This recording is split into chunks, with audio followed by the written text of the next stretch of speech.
Senator Chris Coons, you were leading the delegation that went to Denmark over the Greenland crisis. Now you're at the Munich Security Conference. You heard the German Chancellor.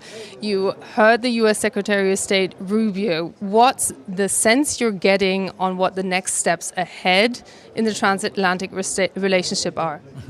We have some challenges. One of those challenges is restoring trust after the challenge, the crisis over Greenland. But frankly, there's some real positives, profound positives that I'm hearing in meeting after meeting with European heads of state, with NATO leaders, with EU leaders. We have more resources dedicated to defense than ever before in decades.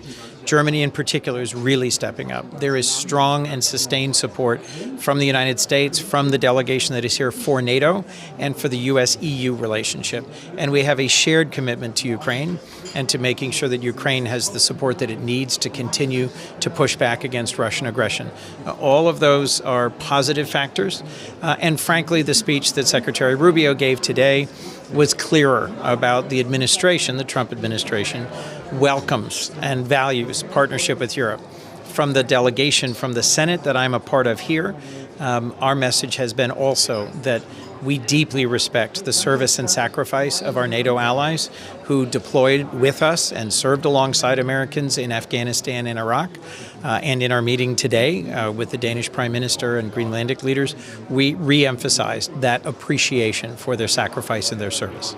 In fact, solidarity with Mette Frederiksen, the Prime Minister of Denmark, becomes almost a measuring tool on how much the Europeans are willing to stick together and how much solidarity there also is from the US. You clearly are a vocal critic of Donald Trump's policies there, but do you believe that that issue is now completely off the table, or should Europeans brace themselves for the next issue along those lines?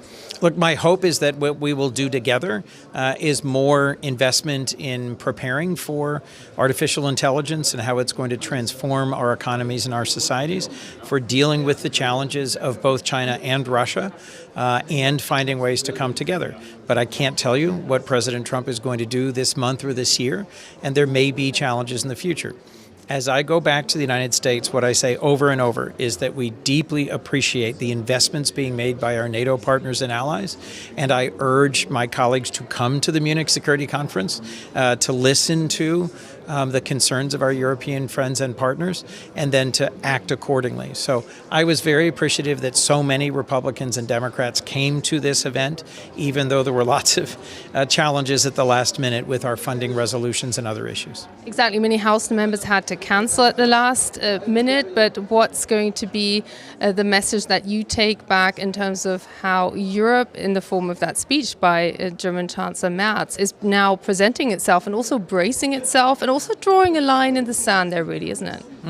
So first, there were 5 members of the House of Representatives who paid out of their own pockets to come here because they knew it was so important to be here and to listen. I respect and understand why Chancellor Merz is taking that posture. And in many of the meetings I've had with Swedes, with Dutch, Danes, and Norwegians, we've also been saying, we understand your concerns. Let us show you that we are trustworthy, that we are the reliable partners that you've come to count on for decades, and find ways that we can share the burden of our shared defense and security needs and find a positive path forward. So I go home saying we need to do more, we need to rebuild some trust, and we need to invest in this partnership together. Senator Chris Coons, thank you so much. I appreciate you taking the time. Thank you. Thank you.